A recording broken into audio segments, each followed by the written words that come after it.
Akamai Learning at Waipa, and our group is representing the Mahi'ai group or farmers. And today we have Sam Mahuiki And Uncle Charlie. and Uncle Charlie. They're going to tell us about how it was living on the north side of Hawaii. I said, thank all you folks for helping to make today's meeting a learning experience. Learning for the cameraman and you being participants in asking questions.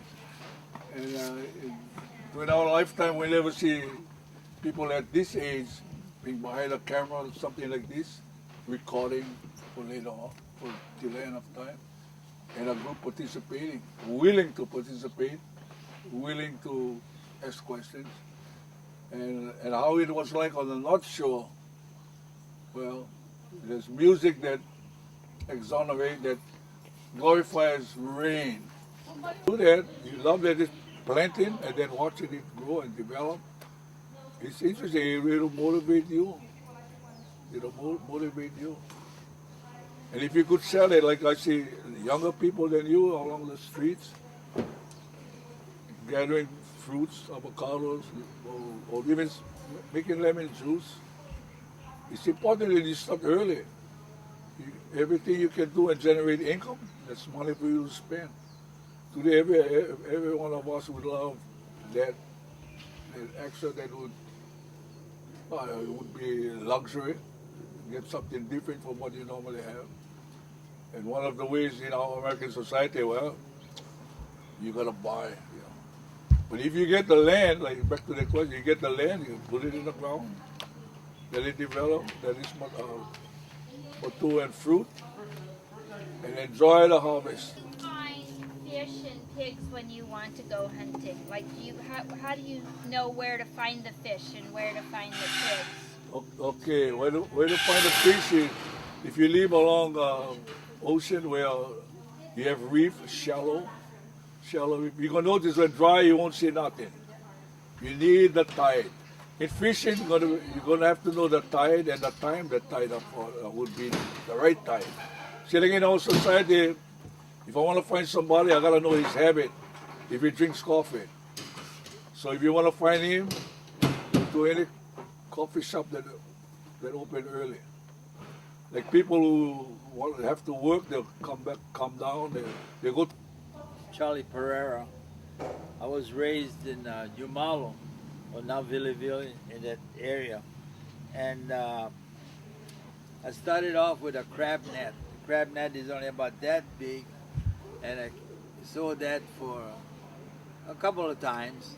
And then I told Dad that I was ready to make this big net, the throw net, or the cast net they call it. That cast net was brought to Hawaii in 1904 by a Japanese man, and he probably showed the Hawaiians at the big, first ones, I guess, all about, making the net and throwing the net out. Yeah.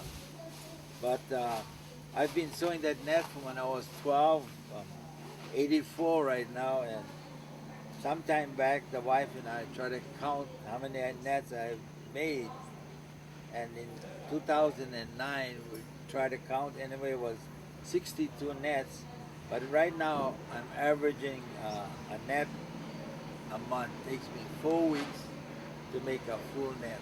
And I make the weights for it, everything.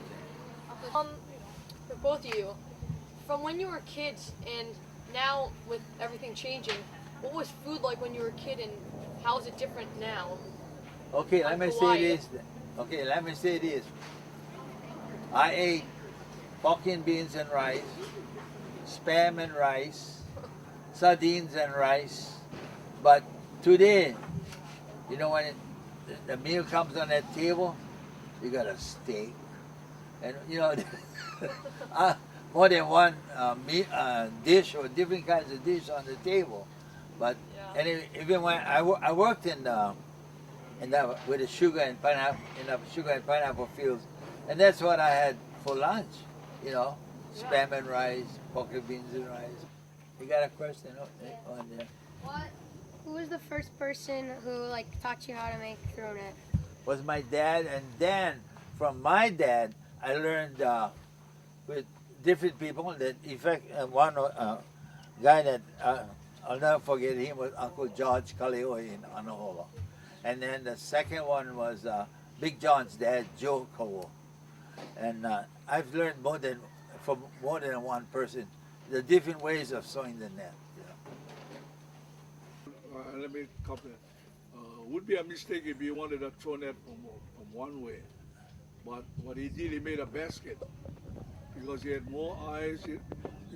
You see, as you, the first thing to learn is how to sew a regular net. See, this is the eye, the half of the eye, because you get this eye going this way, and then you bite, it gets like that. You talk about the added eye from here, that row. When you come up here, you connect, you make one extra knot by going back to the same place, then you go on. So that's how it comes wide.